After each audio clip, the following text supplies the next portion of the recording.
Hello. Today we're on the Unrealist podcast. If you want to talk about getting active on social media as either a real estate professional or a mortgage professional, today is your day. We have a great guest who has a ton of experience in this area, and she's going to give us the rundown on it. But first, our Unreal Stat of the day. This one kind of surprised me.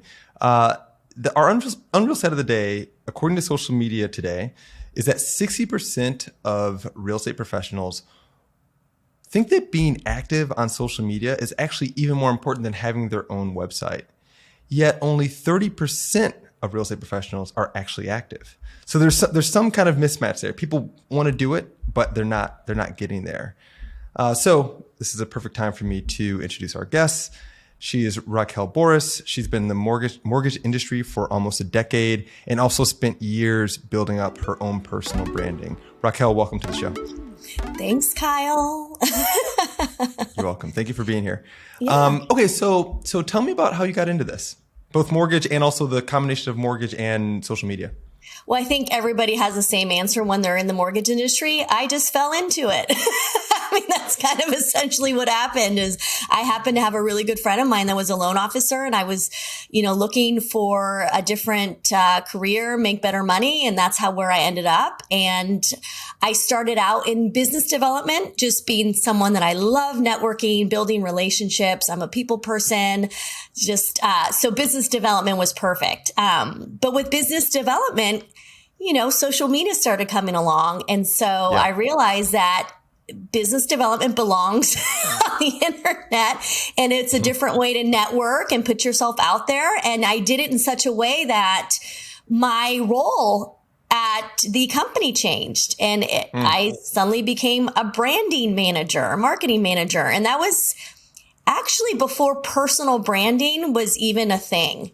So I was kind of on the forefront of it in the mortgage industry. Not, when it came to marketing in that space, I probably was a little bit late to the game. Okay.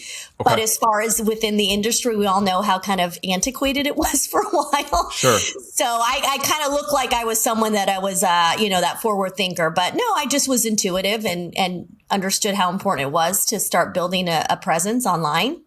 And then here I am doing it for a mortgage company. That's awesome. Yeah. So let's talk about this Unreal Stat. 60% of people are in this profession are, I think, recognizing, whoa, this is really important. Yeah. Yet only 30% of them are active, and so there's the mismatch there. Yeah. So what do you think that's about, and how have you been? What's been your experience seeing that? You know what? It's not as easy as people think it is. I think, I'm someone that I tend to make it look like it's really fun and easy, but at the end of the day, the consistency part of it, that's really difficult. I think that's probably the number one challenge for a lot of people is, I do a post, but guess what? You have to be really consistent with posting and putting content out there. And for a lot of real estate agents and loan officers, they kind of struggle with, well, what kind of content? I'm like, are you kidding me? There's content everywhere. Everything is content. But I think it's also that struggle between, do I just put myself out there in a professional way? Do I put my personal stuff out there? What do I do with that? Do people want to know my personal life? Do people want to know about my business? So I think there's just so many questions that it just essentially kind of halts people from even doing it because they just in their mind think that it has to be a certain way or it has to be perfect. I think a lot of people think that if they're going to put video out there, it has to be professional in a way of like having an editor, a videographer. It's like, no, you don't. I do everything on here. Everything. Okay. So I guess that's a good transition. So what is your advice? Is it just to hop in, or do you need a certain plan? Is there a format or a framework you follow? Like what would you tell these people that are holding back? So for me, I think, just the way I've done it in a very unconventional, untraditional way where I was just doing what felt right. And so I kind of like that I'm an example of someone that hasn't done it the way that everybody thinks that you need to do it. Like I just hopped in and I was just being me. And I never was following a formula. I've never scheduled my content. I post in real time. I post when I feel like I have something to say. And in my case, I always have something to say, it seems like. But yeah, I had to do what felt right for me and what was authentic for me. So for instance, you know, I put myself out there with no makeup on sometimes, or I look like a hot mess, but that's in reality who I am. So I don't know. It's hard because people do want a formula. They do want, you know, kind of those steps in a play-by-play. And I think a lot of the times it's literally just seeing what sticks, just seeing what your audience, you know, resonates with, because that's something that for me, I wasn't funny all the time. When I put myself out there initially, I put myself out there in a very serious, more professional way because I thought that that's what people wanted to see. Yeah, right. And then I realized as I started kind of letting my guard down a little bit and being the goofy person that I am and being silly, just being authentic. That's when people really started engaging with me and feeling a connection. And now, like, that's part of my brand, is being that silly person that I am. And that's pretty much how I feel like I add value a lot of times. It's just making people laugh and smile. So it's funny because it's sort of counterintuitive, because when I think about mortgage or real estate in general, I often hear people say, well, it's kind of like this serious thing, right? Yeah. Because you're getting this big loan for what most people consider to be the most important purchase of their lives, right? But you're sort of juxtaposing that with being, you know, just silly and funny, right? And so how do you see that, I guess, playing out? Like, could you give me an example? Like, you given a couple, but like a more concrete example of, you know, something you would do that would be part of, you know, promoting mortgage or what you're doing every day with like a silly post? So for instance, what I've been doing with some of the loan officers in our region is doing kind of like, you know, fun facts and like the more you know, but do it in a way that is a little bit more entertaining, that holds people's attention, but is also educating them because, you know, there are real estate agents out there that I follow, particularly on Instagram, and all they do is talk about business. But guess what? They do it through Instagram reels in a very comical sense still, right? Like, you know, you have all those audios that are really funny, but they relate it to their business. So you're entertaining and educating at the same time, which I think is brilliant because, you know, what happens is they literally, that's all they do is talk about business, but you don't mind hearing it because they do it in that lens of entertainment. Yeah, they do it in a lighthearted way. So that's essentially kind of what I do when I'm trying to talk about, you know, loan officers and real estate agents getting on social media and creating content. I also use those kind of fun audio snippets. But at the same time, I'm giving you advice, and so I feel like there's a way to do it. You know, even on TikTok, you've seen on TikTok all these agents doing the same thing, where you know, they just make sure that the copyright says something that is actually teaching someone. Okay, so you're jumping ahead. I had this question for you, so we can just jump right to this because I'm a TikTok addict. Although I'm actually not sure they're going to be around in like 2 years. I think that interesting. Yeah, I think there's some real legitimate questions about from a national security standpoint, what is happening there, and what, you know, can this continue? But let's just assume for a moment that I'm wrong, or that it'll be solved, because I'm a gigantic just fan. What are some things that you've seen work on TikTok?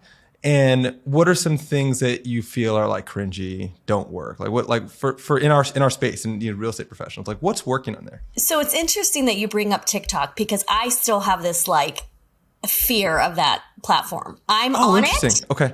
But I just have not been able to feel comfortable over there, which is weird because I'm loving Instagram and doing the reels, but there's something about TikTok. And I think what it is, for me personally, is that, you know, I've been on LinkedIn for almost 9 years now, and I've created this community there and people that really know me. And when I put out content and posts, it's like they get me, right? Like everything about it. Like, it feels like they're my peeps, right? And then Instagram, it's kind of the same. A lot of my LinkedIn people have come over to Instagram and follow me there.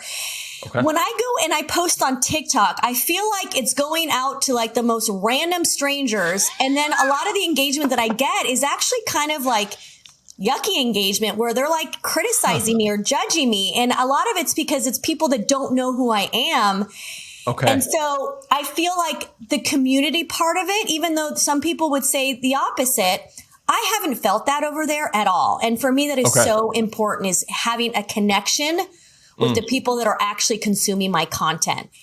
And I'm just not feeling it. And so for me, it's like, I just kind of like stay away. I forget to log into TikTok, to be honest. Oh, yeah. See, I never forget because I need my fix every day. I've got to jump in there. They put something in there in your house. You know what's funny? You know what it is? I think the algorithm is really strong at, I think very quickly it knew that I was a real estate professional that also loves sneakers. And also loves like, hip hop. Like there are all these things that it could figure out based on my interactions with the app that I think it did much more quickly and much more efficiently than say, Twitter or, Instagram, all these other apps. So there's something about that algo that's really strong. Okay. So let me peel back. Maybe I shouldn't make it so specific to TikTok since that's not your thing. But what I'm like, what? Everybody has their own thing. And by the way, I'm not like prolific posting there. Right. I'm simply just watching it like it's another screen. TikTok is your favorite and you love that platform. This is what I tell a lot of people is that you don't need to be everywhere. You know what I mean? Like pick a platform that you feel comfortable with, that you know your audience is there, and focus on that platform. And then you can kind of start delving into other platforms. But that's what I did with LinkedIn. LinkedIn was like, that was it for me. And now I'm, starting to grow an audience over on Instagram. And I deleted my Facebook account 3 years ago because it was doing nothing for me. So there's a way to still have that presence and still have your audience and your community not having to be everywhere. Because I think that's overwhelming too for people. As they think social media, they think I got to be all over the place. And it's like, no, you don't have to at first. So you may have answered my next question, which is, I'm part of the 60% that want to be on, but I'm in that the 70% that are afraid and haven't become active yet. Yeah. What's the low hanging fruit? What should I do first to jump in?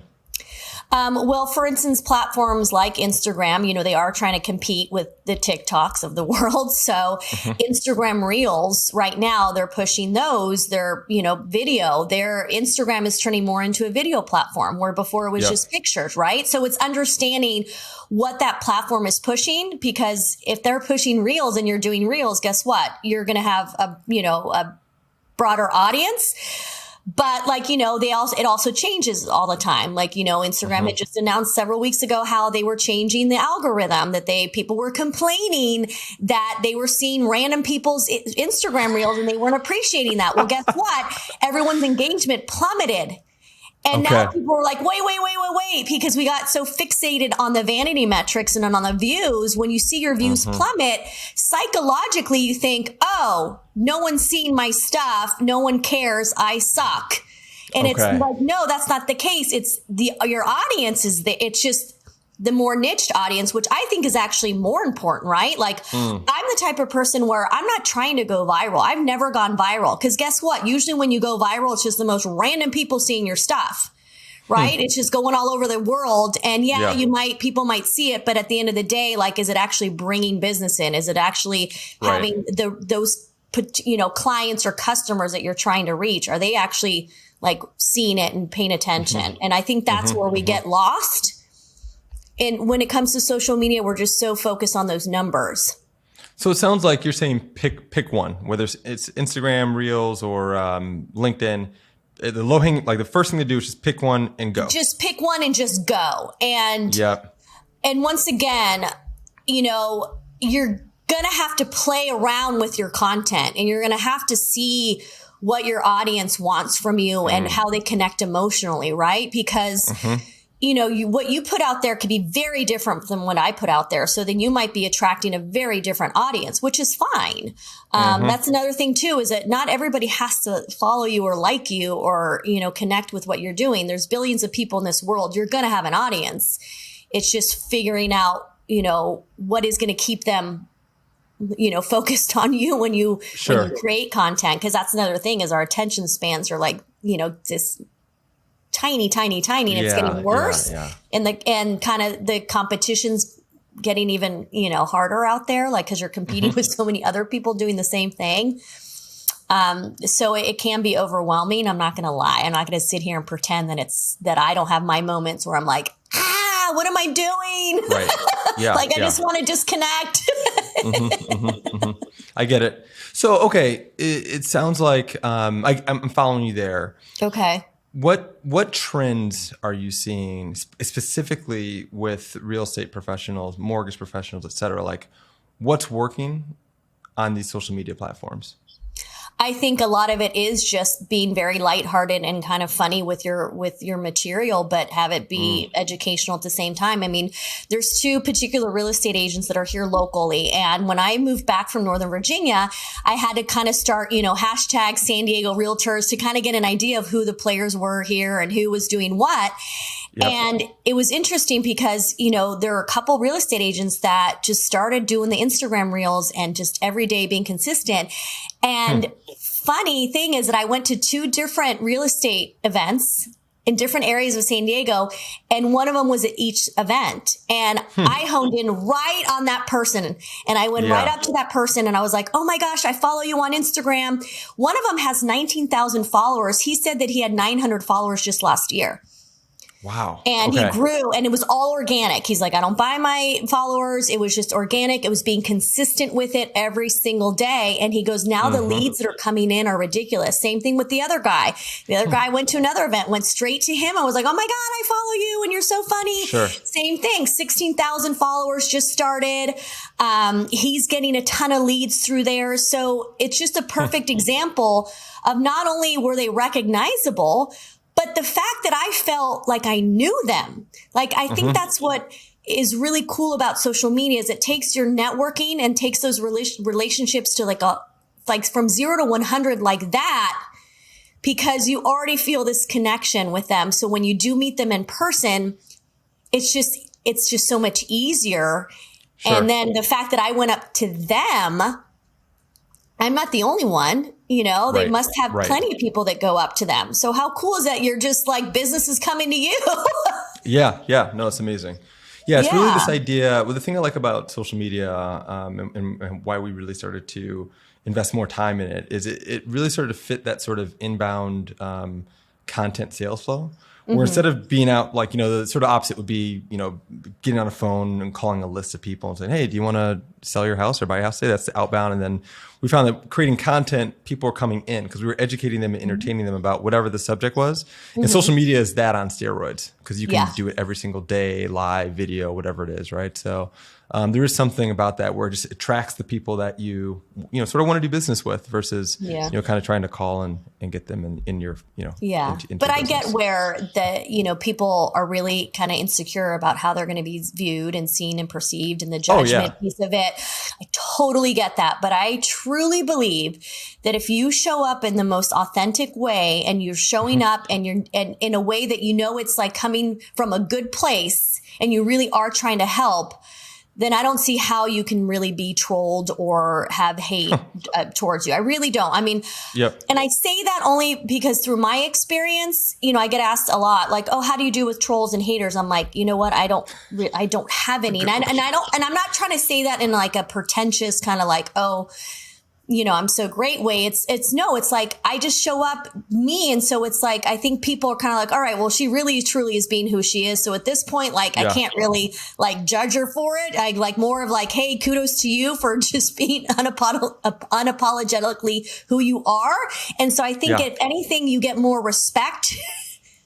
Sure. Because you are just being who you are.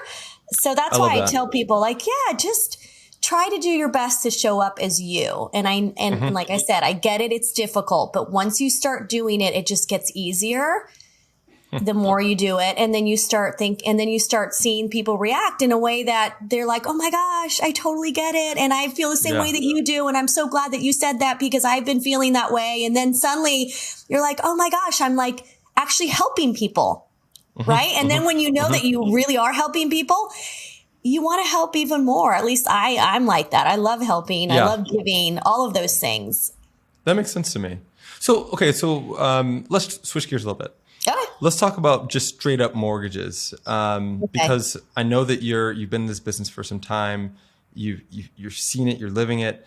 Everybody I know who is kind of not a professional civilian that's just buying a home is freaking out because obviously in January, you could get a 2% mortgage. Now later in the year, we're looking at 7% as of today. What are you seeing? What kind of advice that do you have, et cetera?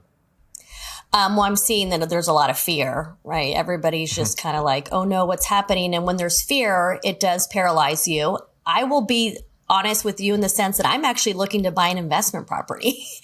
And the rates have been the highest that they have been in the last 20 years. But guess what? I also I'm one of those people that I'm optimistic. I look at the kind of bigger picture and I can eventually refinance.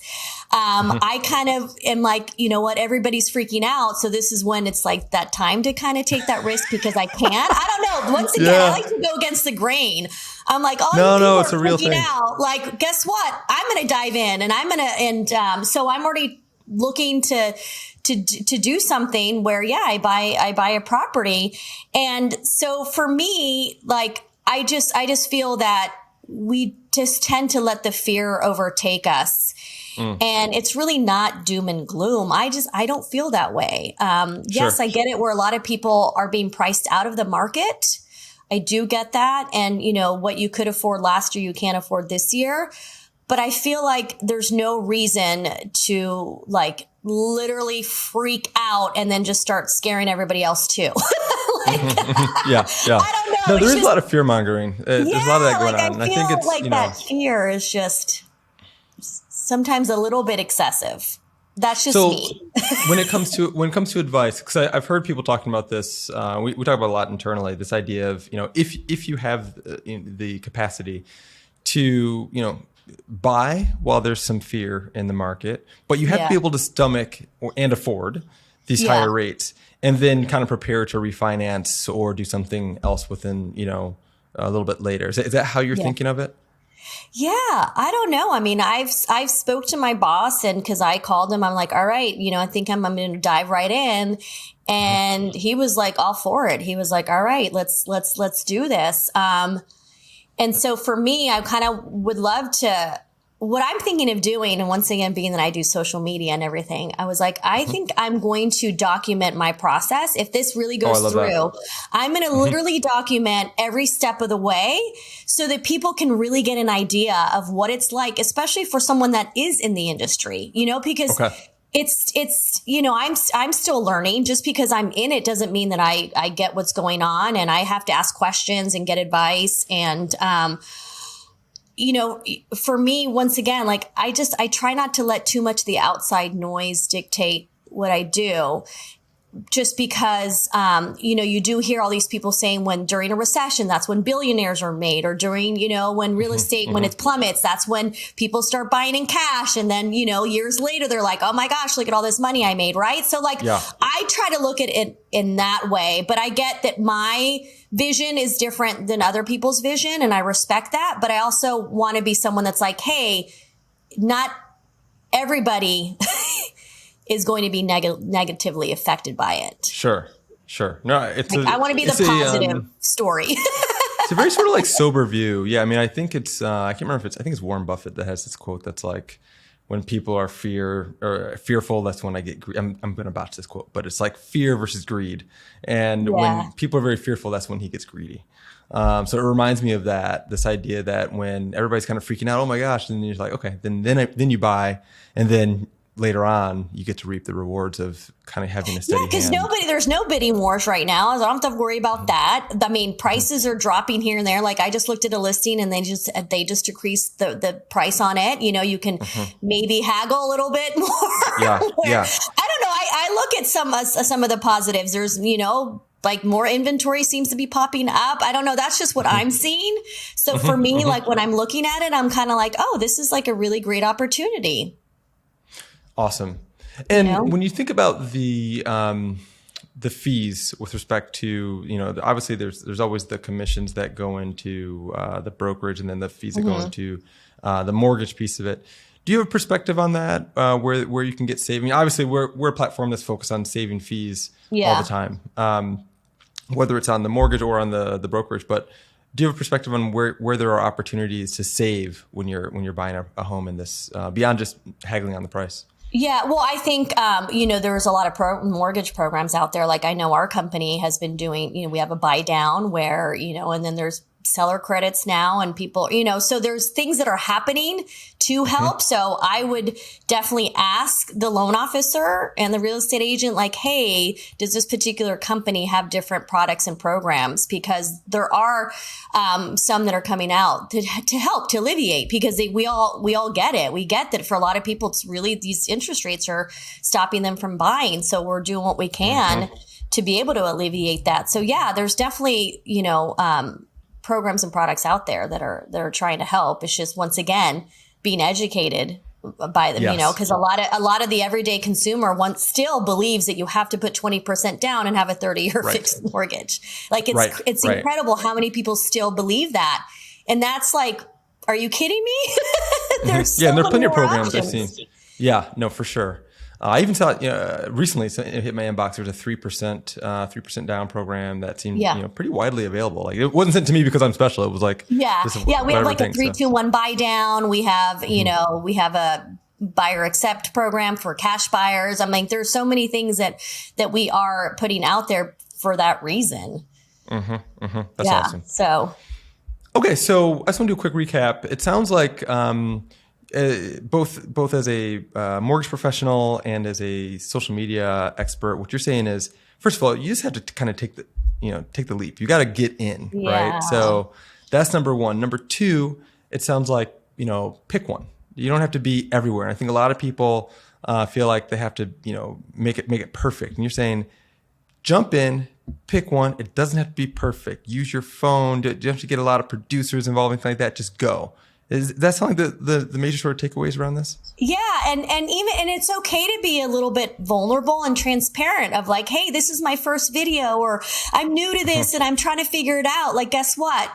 That's probably going to connect even more with your audience, because they're going to be like, oh my gosh, like I'm the same way. And so like, it's okay to say that. Like it's, I mean, I say it all the time, like, TikTok, I suck at it. Like I'm still figuring out, like, I'm not going to sit here and just because I do social media, it means that I'm an expert at everything. I mean, I'm not an expert at anything, but it's okay owning it. That like, hey, I don't really know how to use it. But the key too is the consistency part of it. And that's, I think that is the number one challenge. And so when people say, well, what does that mean? Be consistent.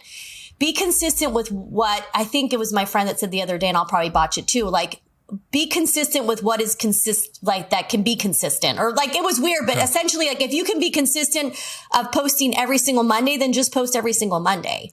Right. Like do what you can do. Do what you can do. So for me in the beginning, I wasn't posting every day. Now my creative mind is always, creating. Right. So for me, I always have content. If anything, sometimes I'm like, okay, Raquel, you did a little too much today. Like settle down. Right. So for me, it can be the opposite, but yeah. So with the consistency piece of it, pick, a day or two out of the week that, that it's realistic for you. And then also be consistent with your engagement, because that's another thing that I think people forget is that, you're going to post and you're going to want to gain an audience. But guess what? You also have to be someone else's audience and you have to engage with their content. So then there's that reciprocity, right? Because that's another thing too, is that I've had a lot of people that will put stuff out there. Right. And then they're like, yeah, but no one's engaging in my content. So why am I going to engage in theirs? Sure. And then suddenly nobody's engaging in anything. So I think it's just really important that you also be consistent with maybe carving out some time out of your day, maybe just 15 minutes, and going and commenting on the people, on potential clients, direct messaging them. Cause that's another thing too. The algorithm, especially on Instagram, is recognizing who's DMing each other. And they're guess what? Kyle and Raquel are DMing. So we're going to start pushing Kyle's content in front of her. Cause I've seen that as soon as someone DMs me that I haven't spoken to in a while, guess what? Next time my feed comes up, their content's in my face. So there's so many nuances, Kyle. And that's why it's like, I could sit here and talk all day about it, but you won't learn unless you jump in and start doing it. And so that's what it sounds like. That's why Nike has the best, slogan ever is just do it. I love it. Okay. So, thank you again for joining. This is the part of the pod where, number one, let you know you're going to be getting a gift for being on. So thank you again. You'll get something in the mail. Me too. And we do a fit check. So I'm going to go first. Today, I'm going to highlight something I'm very proud of, which is our new merch. We got our new sweatshirts here for Unreal Estate. Cool. Spent a lot of time designing this, making sure the fabric was right, the cut was right. And our thought was like, I wear these like almost every day now. And so I want to make something for the company that I would actually wear. Not like just something you throw in the corner when what I mean? I agree. It's like a company swag and you're like, this is awful. But like we did not want that. We did the opposite. Yeah. So I love it. Thank you. All right, what you got? So I know I'm not wearing any shoes because I'm like at home and it's, around 9:00. So I'm still kind of, but I do have like, I'm like wondering if you can see, I'll do one of these. Wait, watch. I'm going to fall. You gotta go back. I know it's kind of hard. So I have, those are cool. A sloth, and they're purposely unmatching, and this has paws. But the cool thing about the socks is they actually, it's part of the Down syndrome.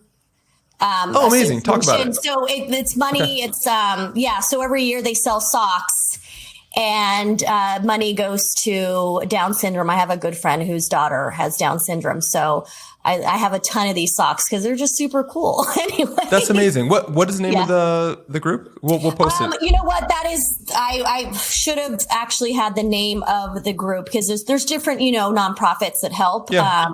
I'll have to figure it out. Shoot. Okay. Please send it to me. Sorry. And then, no, that's fine. It's great.